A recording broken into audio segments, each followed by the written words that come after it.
Good afternoon, everyone. For those of you who've been with us throughout the day, welcome back.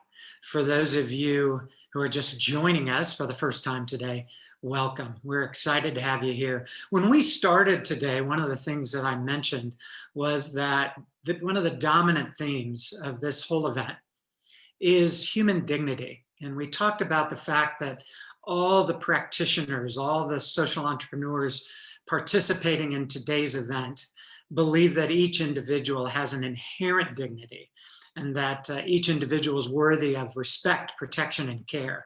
But I also mentioned that there are other aspects to human dignity. Human dignity is also discovered and developed as we become more of who we can be.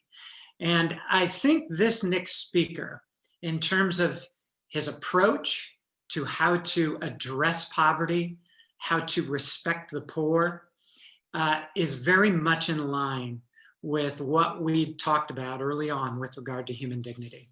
Now, Mauricio Miller, as far as I'm concerned, is one of the most interesting and challenging and effective social entrepreneurs in the country. He's going to inspire you. He's going to challenge you. Mauricio was raised by his mother, who immigrated from Mexico. He went to the University of California, Berkeley, which I'll forgive him for since I went to the University of Southern California, Pac-12 rival. But Mauricio has a remarkable background, a remarkable story, and we're glad to have him. So Mauricio, welcome. Thank you for joining us. Talk to us.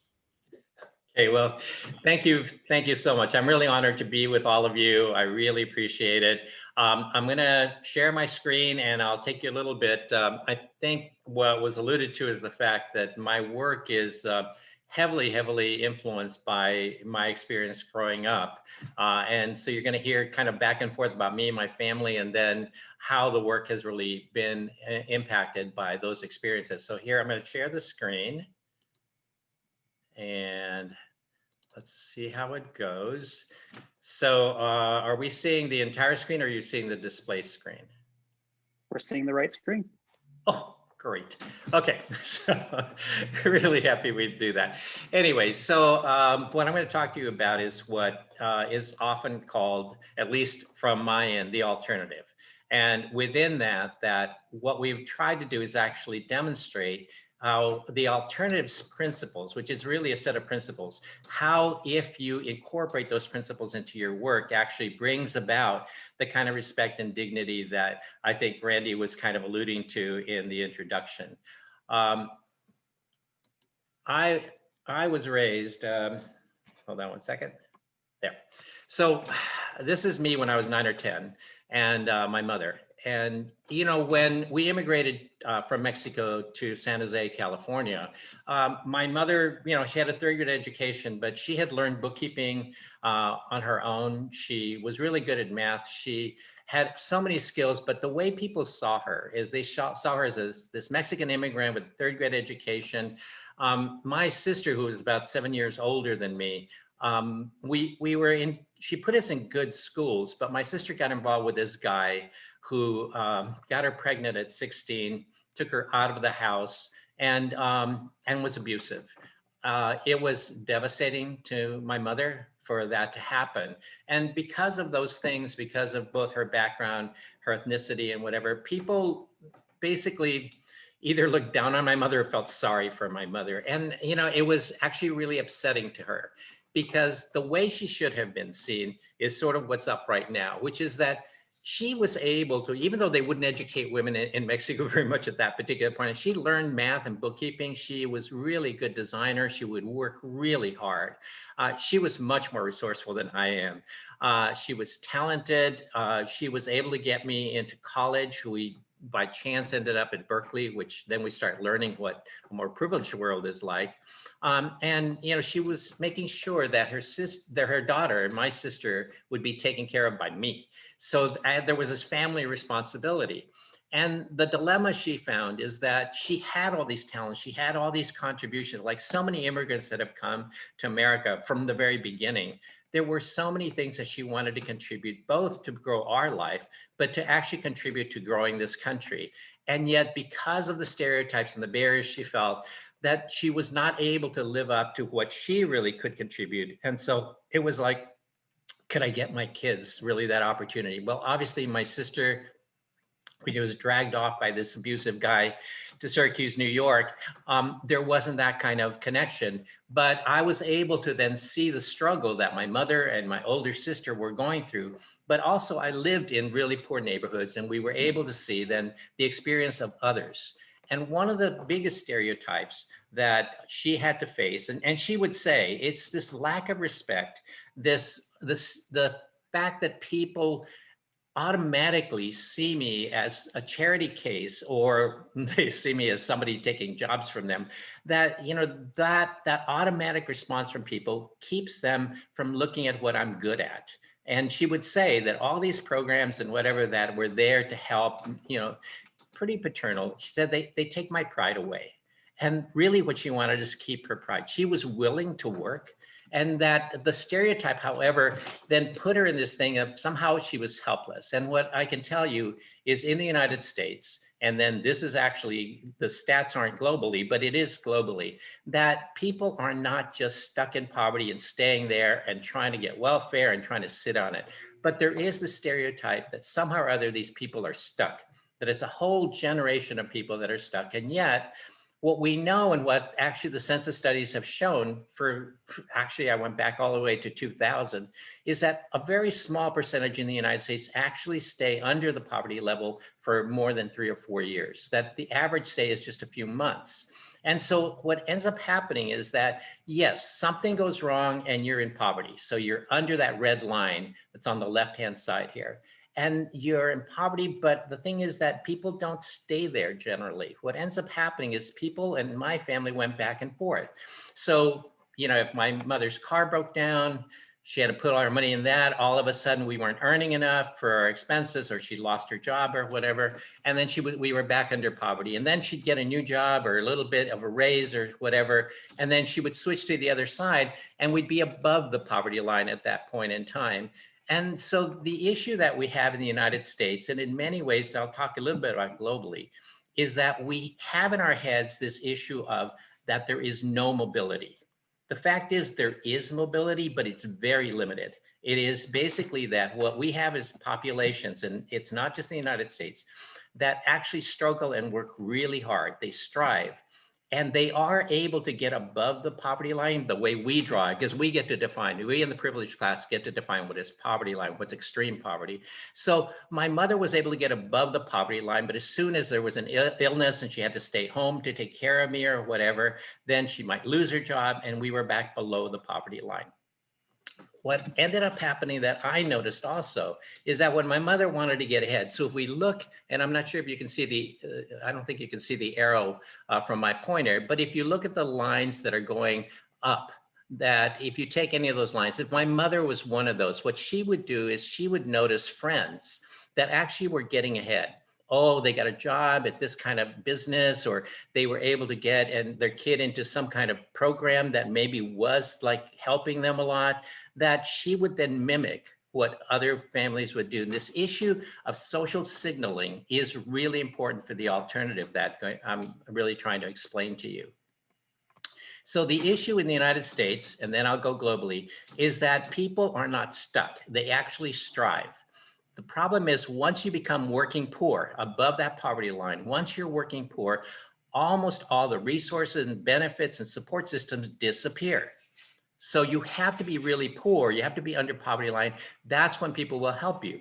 And yes, it creates some disincentive from moving ahead, but that's not the disincentive. This disincentive from moving ahead is that once you're working poor with no supports, that if you have a business or whatever, you're having to compete with people that are privileged, that actually have capital, have wealth, and you have to compete against them in an environment where even your products or whatever aren't competitive in the competitive marketplace. And so there's a lot of barriers that actually hold you from really moving ahead.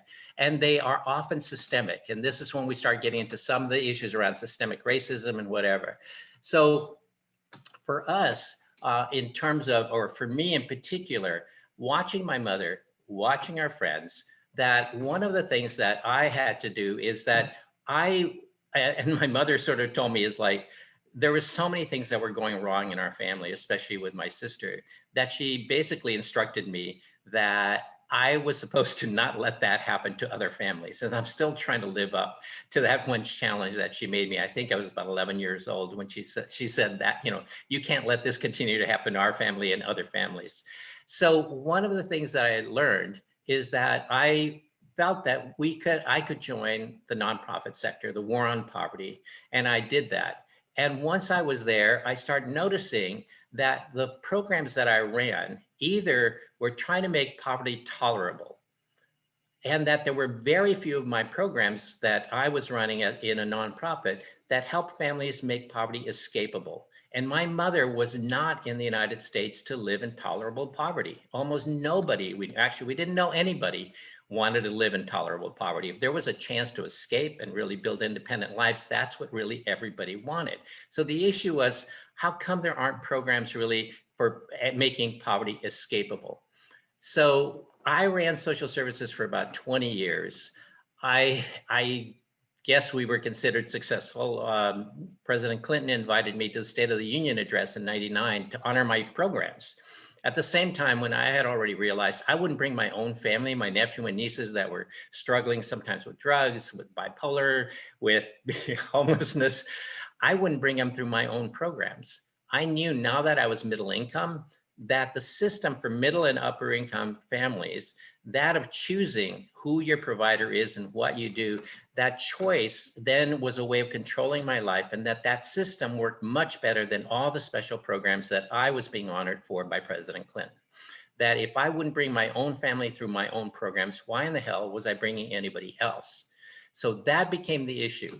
So if I was not willing to actually bring my own family in through a lot of the programs that were considered some of the best in the country, then what could you do? And this is a challenge that I got from Jerry Brown, who was then mayor of Oakland, where I was living, and then became obviously governor of California. And Jerry basically said, look, at that point, it was after 30 years of the war on poverty, you guys, talking to all of us in the nonprofit sector, have not fundamentally changed anything. Yeah, you've made poverty tolerable for the ones that meet your eligibility criteria, but nobody's going to be able to do that. You're never going to have enough programs to really deal with the whole thing, and those solutions don't sustain. So he asked me, okay, so what would you do if you could do anything you wanted to do to actually bring about some fundamental change so where poverty was really escapable, where there actually was upward mobility, social and economic mobility? What would you do? And what I did is I went home, and I'm over there, you know, Jerry's telling me that, what if I could do anything I wanted to do? And then I had this meeting that he scheduled for the next month. For 2 weeks, I thought about everything could, you know, growing up poor, running programs. At that point was about 20 years of running programs that I didn't think were successful and other people thought were successful. And after thinking through all of that, I came to the conclusion that I didn't know. So I went up to Jerry, because we had this stupid appointment, and he asked me, say, what would you do? And I said, well, you know, I don't know what I would do. But I said, you know, my mother knew what she wanted to do, and our friend Camilla knew what she wanted to do, and our friends had their own goals. So Jerry, what I would do is I would go to all of these families and ask them what they want to do, what they're willing to commit to do. And by learning what they want to do, see if there is some way to support their efforts, not our efforts, not my solution, but they're the only experts of their lives. So let's try to follow their solutions. And that was the start of, at that point, the US project is called the Family Independence Initiative, which led to my project now, which is the Community Independence Initiative, which is now a global effort. But that was a start. That was a thing of, okay, let's learn from the families and then try to see if we can support them.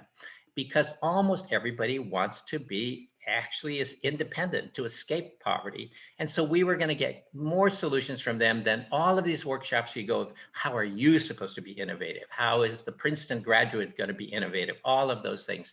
This was, okay, families innovate. I saw that in the neighborhoods growing up. And so then for us, it was, okay, let's go learn from the families and let's see if there is a role that can be played. What I knew growing up is that the families that I grew up with and the families that after 20 years of doing social services, this is, you know, up to the time when Clinton invited me and Jerry Brown talked to me, that our families, the ones I knew, they were actually makers and contributors to the society. They created jobs for each other, whatever. They weren't these takers. That really was a portrayal. The right wingers would say, you know, they're taking our jobs away. They don't contribute anything. They all want to be on welfare and whatever. And the do-gooders, well, it's not their fault. We need to be nice to them. We need to give them this. We need to give them that. And it's like, no, you know, all of that was covering up the fact that they actually were contributing. You know, when I'm living here in my place and I was trying to get it renovated, I went to, you know, the Spanish-speaking community, and I tried to find somebody who would do some renovation for the house and whatever. And so, you know, could you do, you know, my driveway? I said, oh, sure, you know. And so I saw this guy, that Jose from the community, show up with about 7 of not just cousins but friends from the neighborhood, and they dug up my driveway and put in this really great thing. And in the meantime, where he had learned it from a contractor, and then he was teaching each of these other 7 people. Now, this is something that he both created jobs for them, they were getting paid by him, and he was training them. At that time, I had also been running, remember, social service programs where I would take youth and adults and do training in construction, and then I would try to get them jobs. And I did everything that Jose was doing, except that he did it for nothing. And he made money, and all of their skills grew. And for my side, when I ran it as a program, it cost $15,000 for 16 weeks of training in the construction industry.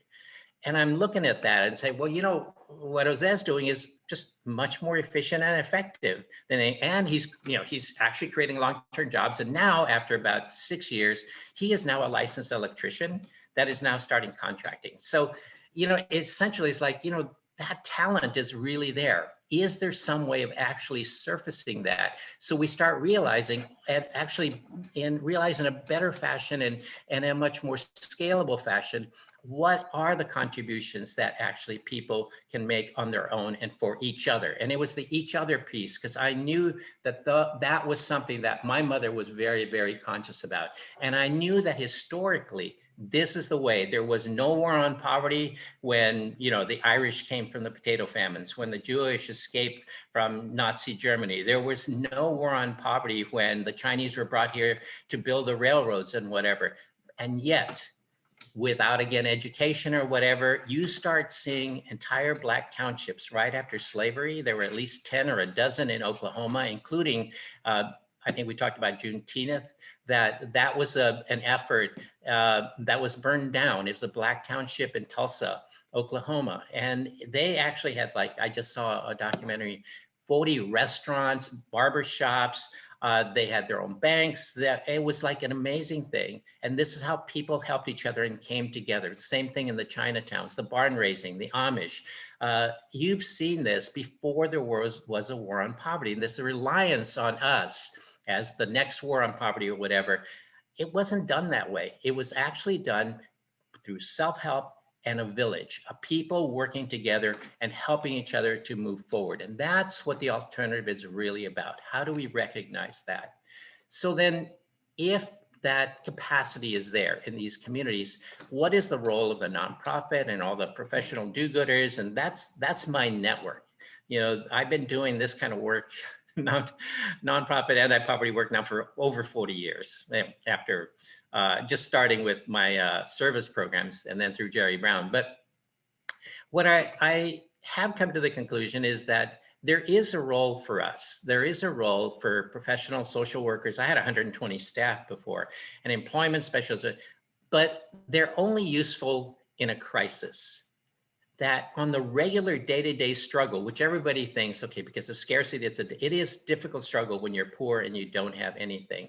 That really the place where we giving our advice and our innovations is the most useful is when people are in crisis. So in other words, my sister would get beat up by her husband, and she had 3 kids. And so when she got beat up, she would run away with her 3 kids, and she'd have to go hide. And she needed welfare, she needed a social worker, she needed somebody to talk to, she needed to have her kids housed, she needed food stamps to be able to feed them and whatever. And so at that point in time, and we've seen it after a hurricane or whatever, you need, quote, charity. You need people to be there for you. You need government, you need all these kinds of different programs to be there. But that is not the solution on the long term. that as soon as my sister was able to get her wherewithal together, she could start thinking again, and she could feel that, that crisis is over, and now I have to figure out what I'm going to do with my 3 kids. That at that point in time, she had her own druthers. She knew what she was good at. And she said that she'd go out and try to find a job. Now, her husband wouldn't let her finish high school, and he would never let her get a job that paid more than him, so that she was always dependent on him. But now that she ran away, she'd go and get a job and then find out that they'd take away her food stamps, they'd take away her housing, they would take away everything. And so it was like, okay, so I can't earn enough to support my 3 kids. So what do? I either have to go back to Chuck, who now, of course, would promise I'm never going to hit you again and I love you and all this bullshit. And she wanted to believe that. But on the other hand, was to stay on welfare and food stamps. And almost nobody really wants to stay there for whatever the stereotype is.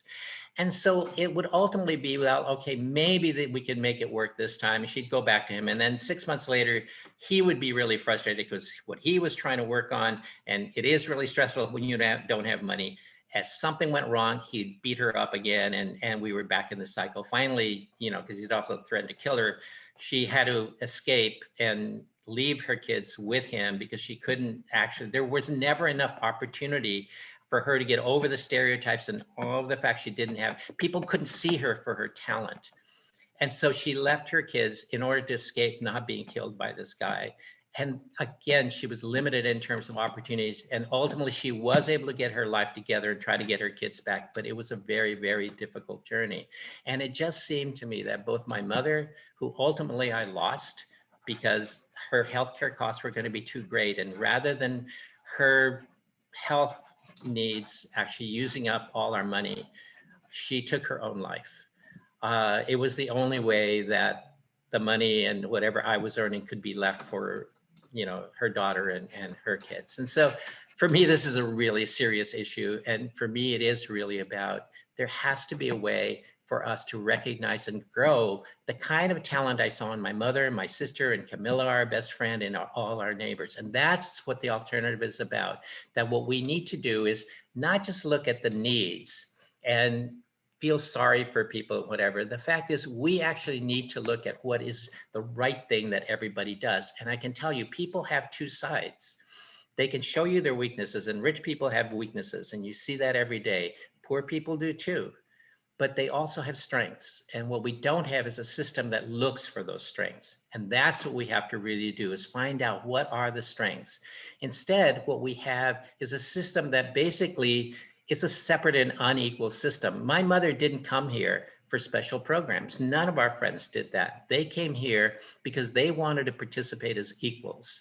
And what they would tell you is that issues of racism, sexism, classism, all of those things created these invisible barriers. People, my mother would say, I go to a job interview, and as soon as they heard I had a Mexican accent, the questions would change.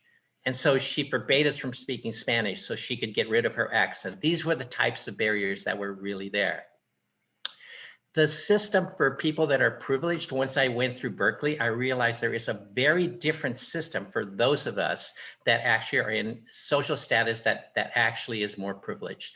And one of the biggest examples and most recent example was I was teaching at Princeton University this spring semester. And for the summer, Princeton University, the Keller Center there, invited me to sit on what's called an eLab accelerator, which is really a system of mentors, advisors, support, and access to funding that is given to Princeton students. And these are not even graduate students, these are Princeton students. So we've got these 20-year-olds, and it's like, well, develop a venture, innovate. What's a really good solution? And we'll provide you all this kind of advice and support. And there's a big demo day where you can present your idea to investors, et cetera. And I remember being on the lab this summer, and one of the group of students was designing dresses and garments for what they call angry young people. Okay, and so it was like, and they were kind of cool designs and stuff, but they were doing dresses, and my mother was a dress designer, right? And she would be doing dresses for quinceañeras, which is a coming of age thing in the Mexican community. And my mother had all kinds of experience. Another of the ventures was actually trying to sell crumpets, British crumpets in the United States, in America, and develop that market. And Camilla, which was our best friend, she made the best tamales.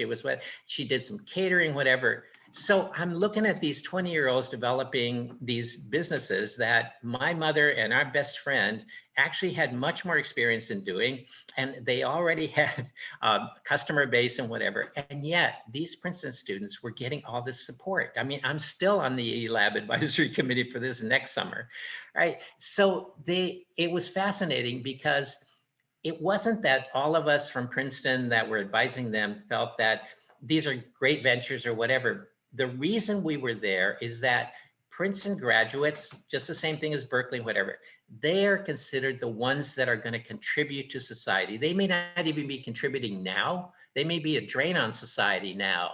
They start, taking down our endowments or whatever, but they're considered makers. They're going to make the economy.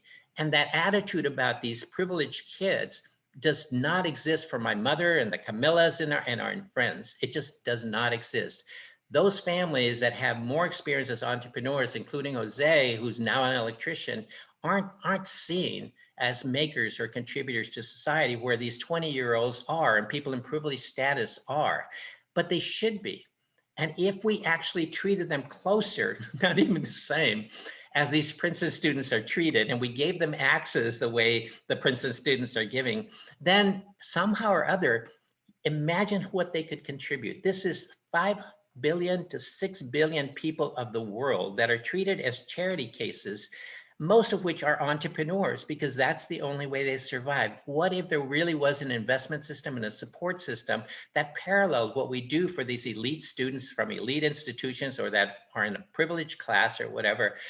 What if we had a system like that? And that is what Princeton is helping me to develop, is an investment fund and a trust fund that actually is going to invest micro equity, not loans. Micro loans are not really working. We're going to invest micro equity into these ventures. And we actually have done that. What's fascinating is that I saw that with Jose and other people in my neighborhoods and in Oakland, a lot of the neighborhoods. I saw how they created jobs and taught each other and whatever. I went with some diaspora from Liberia. We started a project in Liberia. That is where there'd been 2 civil wars, Ebola and recently COVID, and the infrastructure, everything had been destroyed. And yet there was nobody panhandling on the street. Everybody was trying to do something. And then when they couldn't, they were actually being supported by other families. And so we went there, and the approach that we take, and I'll talk a little bit about it at the end, the approach that we take is, let's find out how people are surviving. And if they're surviving, why don't we just support that? Why don't we let that grow? Because what they do is probably what they're best at, rather than us trying to bring in something else. What I can tell you in Liberia is that we got baseline information from them from last December. By March, we decided, look at what they have presented to us is that there were there's 100 families, and they all were doing ventures of some kind, petty vending by the side of the road or at a marketplace on a table or something like that. A few had little tiny stores. Some people were doing mobile money. Some were building concrete blocks, whatever. It was all over the place. Some did fishing, some did farming and whatever. And we decided, let's invest $100 of seed capital. Again, I'm looking at micro equity. Invest $100 and let's see what they do. Now that we understand where they're at, let's see what they do. Within 6 months, in less than 6 months after that $100 investment, and after they knew that what we were there is to actually be more supportive, like what I had seen at Princeton, that we were there going to be learning from them and trying to back them up if they are able to make progress and whatever. With less than 6 months, they more than doubled their business revenues. They grew their profit, their take-home funds, they grew that 161%. So they went from $1.28, which is what they're earning per day. They went from $1.28 to $3.30 in less than 6 months. This is amazing. their economy of that 90 or 100 families went from an annualized basis of, because each of them was making on average about $11,000 or $12,000, I think, that if you annualize it's about $150,000 added to the economy. When after that $100 investment, that jumped to $330,000 being added to the economy, and they created 181 part-time jobs. At the same time that Firestone Corporation was cutting jobs in Liberia, they added jobs. This is the potential. This is a latent potential, both in developing countries and in the United States. Those are the things that we really need to look for and that we really need to supplement. The way this scales is not by actually replicating programs. That's what we have to stop. If you think again about how did the Jewish community create an entire garment district in New York City, or how did the former slaves create entire towns that, of course, then we burned down? How did that happen? And if you want something to scale, it has to have a natural tendency. You have to start learning about what's called diffusion of innovation. It's basically tipping point. Go read Tipping Point. That would be great. Social signaling and people learning from one another. Same thing as Jose teaching his friends. They all learn from one another. Learn about that theory, because behind it is that, yes, most people, including privileged people, do not know what to do all the time. But what they do is they look for those that are succeeding. My mother would look at who was succeeding, and then she would try to mimic what they were doing. Maybe she wouldn't do it exactly the same. Look for that and study innovation. One of the last stories I want to tell you is really probably the biggest lesson that I got. I was running that project that Jerry Brown helped me to start, the Family Independence Initiative. And about 7 months into the project, again, our staff was not allowed to provide any advice. What I told Jerry is, okay, we're going to learn from the families without any interference from us. Let's learn from them what they do to get ahead and see if we can be supportive. About 7 months into it, we had enrolled a group of families from that were refugees from El Salvador. They wanted to go back to El Salvador. I mean, you see a lot of this, obviously today with refugees and whatever. And Javier and Maria were actually very quiet in the group. We only enroll people with friends. We do not enroll individuals and whatever. You have to come in with your friends because that's your support system. My staff is not allowed to help you in any kind of way. So one day my staff come back and they listen in on what the families are doing and said, Javier and Maria, they've decided to buy a house. And they're having to borrow money from friends. And the guy that is trying to sell them the house, he speaks Spanish, but we think he's a predatory lender and he's taking advantage of them. And my staff is over there, can we at least warn them about this predatory lender? And I'm over there, well, no, I already promised Jerry Brown, no interference. We need the data as to what the capacity is of families to help themselves and each other. So then, because real estate agents and brokers make their money on closing, sure, he got them to closing. But at closing, my staff comes back and says, yeah, they closed, they own the house, but their mortgage payment is 60% of their income. There's no way they're going to keep the house. And I'm over there, shit. Yeah, they're going to lose the house. But they had figured out at some point, people are pretty smart. And they had already, it wasn't like Madoff or somebody but they did realize that they had gotten in over their heads. And so they got a refinance clause put into the closing.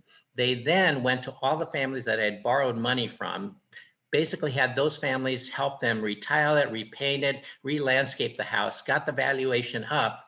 I sat in on a refinance. They got their mortgage payments down to about 40%, not the 60%. And at 40% with a whole community surrounding them, there's no way they were going to lose the house. They still own the house. This was in 2001. They still own that house. So that was my first lesson is, okay, people try to and do often come up with their own solutions. That was my first lesson. The second lesson is that because we had enrolled them as a group, the refugees had not been saving. They'd been sending any money they saved back to El Salvador because they wanted to go back. All of a sudden, our data system, because I use data a lot, the data for the savings for all the other families start going up. So the red line starts going up. So I go to a meeting. It's like, well, how come all of you are saving now where you weren't doing that before? And they pointed to Javier and Maria and said, well, if they can buy a house, we can buy a house. So there were like 5 other families. Because of that signal that it could be done, within 18 months, all the other 5 families owned homes in the United States.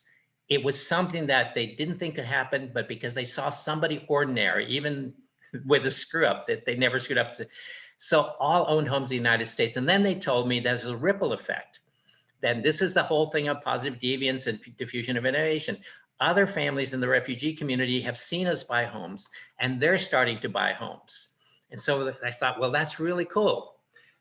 15 years later, I was telling this story at Stanford. After I told that story, you know how people come up to you after conferences, not in this one, but this one young man came up to me and he said, so, you know, my family's from El Salvador, and my mother heard about what your families were doing in buying homes. So we were able to buy a house, and it's the equity from that house that is getting me through Stanford.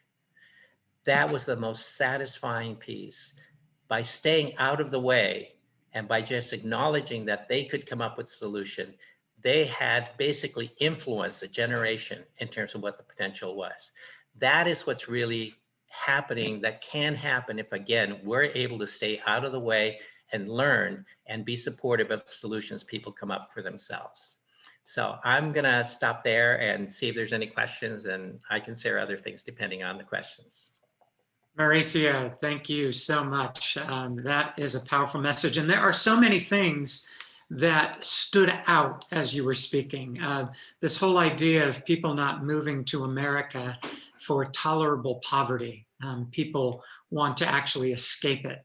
I think also one of the things, and this is very relevant to today's conference because of different social entrepreneurs participating, is that 20 years into it, you're honored by the state of California, the mayor of Oakland, being honored by the president of the United States, and yet even then, you're being self-critical enough to say, am I doing what I need to do? Am I doing it the right way? And so I really appreciate that. And another thing, I'm gonna ask you a question about it, is you say pretty clearly that essentially people all across the political or ideological spectrum treat the poor, well, poorly, right? They view them poorly. They are dismissive, they're paternalistic.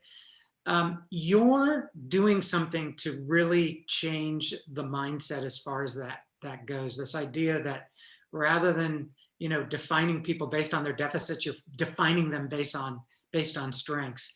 But what are you doing? How do we make that the prevailing one in our culture and even among policymakers, right? Well, it's funny because it's really easy. We just ask.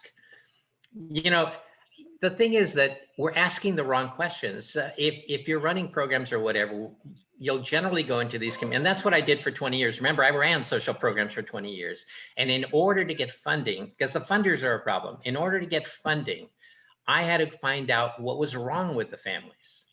The funders want to know what's the need and what's your expertise that you're going to solve it. So it's the environment is set up from the very beginning, because if that's the only way to get resources for my staff and my programs, and that's what the funders want, because of the whole charity thing is I want to be, you know, I have money, I want to do good, and I want to feel good about it. Show me what's wrong with them so that I can fix, so that you will fix for me. Right off the bat, we're screwed. Because in order to, for me, I would then go into the community and find out, so what is wrong? I wouldn't even start with what are you good at, right? And that annoyed my mother no end. You know, I said, well, can I give you a little money? He said, no, you know, I'm not a panhandler. You know, really if you had asked me what I'm good at, I would have told you that I'm a great dress designer and I have experience. You know, I'm entrepreneurial, I'm really good with numbers. No, I didn't go to school, but I'm really good with numbers. I'm a freaking bookkeeper, you know? So we don't ask those questions and we assume that they're charity cases. And the fact is now a lot of populations have come to understand that in order to get access to what we as the do-gooders control, which is resources and networks and whatever, in order to get access to them, they have to look like charity cases. And so they will present to you the weak side. It's almost automatic. Right? And people would research my website to find out what my priorities were, because we silo everything, right? And I remember working with Samoan families, and And, you know, I would tell them that my staff is not going to help you. We just want to learn from you. Jerry Brown's really interested in whatever. And yeah, they'd go, oh, that's bullshit. And so they looked up my website and it says, so, you know, I'd go to another meeting and say, so, you know, we saw on your website that a lot of your families are buying houses because of the Salvadorans. So is it that you want us to buy houses? And we're like, no, you know, I want you to do whatever so we can understand. So we have acculturated, you know, people, not that that's what they do. The Samoans had their own track that they wanted to build, but we're acculturated. In order to get access to what we control, they have to present themselves in a certain way. So don't believe that. Just start at a very different place. Start at, look at, if you're surviving and you don't have any money, I think that's pretty cool. How the hell are you doing that? You know, so that's it. So Mauricio, a couple of questions, and I'm going to lump a couple together. One of the questions in the chat is, how do you not become cold then, right? And just think, if you see someone struggling, oh, they'll figure it out. I'll leave them alone. And then the follow-up question to that is, how do you deal with, you know, you're talking about focusing on strengths, but how you deal with issues like drug addiction that are real deficits that continually set people back. So how do you avoid becoming cold, and how do you deal with real deficits? Okay, I have to write it down because I have no brain cells anymore. The cold, the being cold is really easy, but it really means you have to work on your own attitude. So the issue is that when I'm in Liberia and I'm going down this road and I see nobody panhandling, even though there's poverty everywhere, right? I go to these families because I'm fascinated by the fact that somehow or other they're surviving with nothing. Government's not there, NGOs not, the aid's not there, and I'm over there, they're selling things, they're doing things, they're helping each other. It's like, shit, you know, that's really cool. So how do you do that?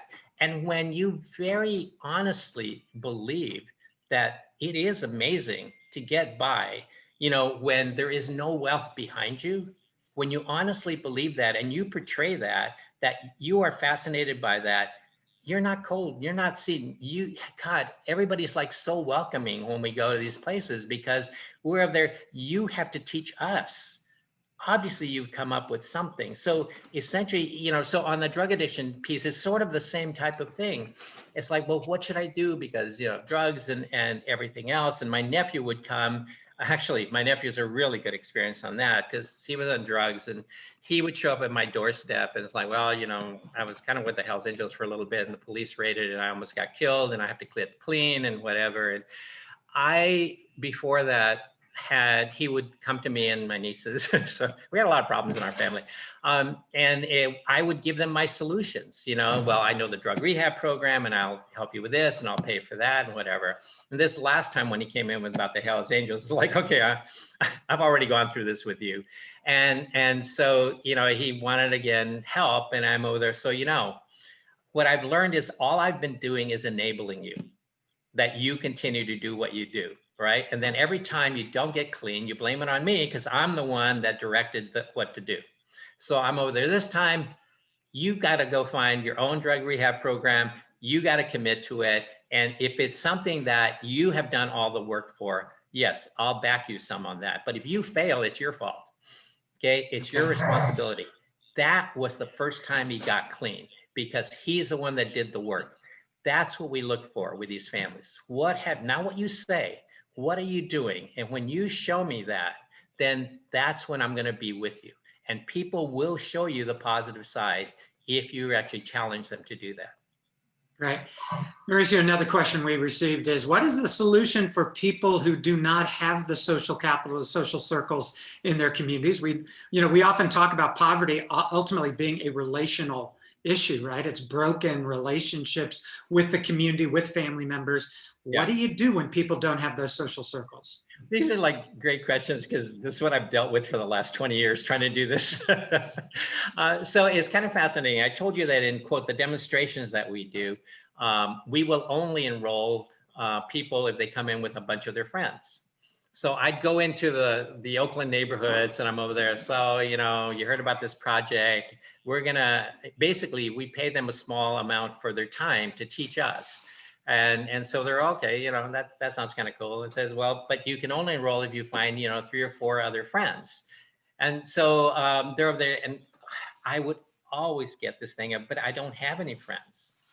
It's like, well, so, maybe I'm sitting in their apartment or something. So, if there was a fire here and you got 3 kids and, there was a fire and you had to go stay somewhere, where would you stay? I said, well, I'd stay with Chris or something like that, right? And my sister was the same thing. She's in Syracuse, and she'd get beat up. She'd go try to find a friend or something like that, and then have to deal with the programs. And so she'd say, well, I'd go stay with Chris. And I said, well, if you had to borrow $100 and whatever for your kids, who would you borrow it from? I said, well, I'd get it from Angela. And it's like, so, you have social networks. And the thing is that when you grow up poor, that you have been taught that your networks are really not for opportunity. If you're born rich, you actually start getting connected and you see social networks as opportunities. I need to actually network in order to get new opportunities, new jobs, and whatever. When you're poor, you're told that actually you're an individual, you should go to a professional program or whatever. We discourage networking. So yeah, people start internalizing that. But when you ask them really, what do? They actually end up having social networks. What this initiative is approaching it this way starts rebuilding this sense of family, rebuilding a sense of community and friendship, and expanded social networks. That's the way the whole thing works, is that on the long term, the reason this is sustainable is that if my program quote goes away or some training program goes away, it doesn't matter. It is your social network that is, even if it's, Alcoholics Anonymous, it doesn't matter. That's what works. That's what sustains. You need to promote that. All right, Mauricio, thank you so much for joining us today. And thank you for your work. I mean this with all my heart. It's so inspirational to hear of someone who understands that what people have hunger for is dignity, it's pride. And I think, a term that has been used, some people may deride it a bit, this whole idea of the soft bigotry of low expectations is actually real. There are people, we sometimes expect less of people than we should, and it does them harm, and it harms our communities. So thank you for your work. And I want to say to everybody who's attended today, thank you so much. We started off talking about human dignity. We've been talking about it throughout the day, and we're ending with it as well. I want to remind you that the virtual lobby and the virtual booths will remain open for a while. This video each video of this conference today will be made available within a couple of weeks. So be on the lookout for that. Again, thank you all for joining us. Mauricio, again, thank you as well. Thank you. Really appreciate it. Bye-bye.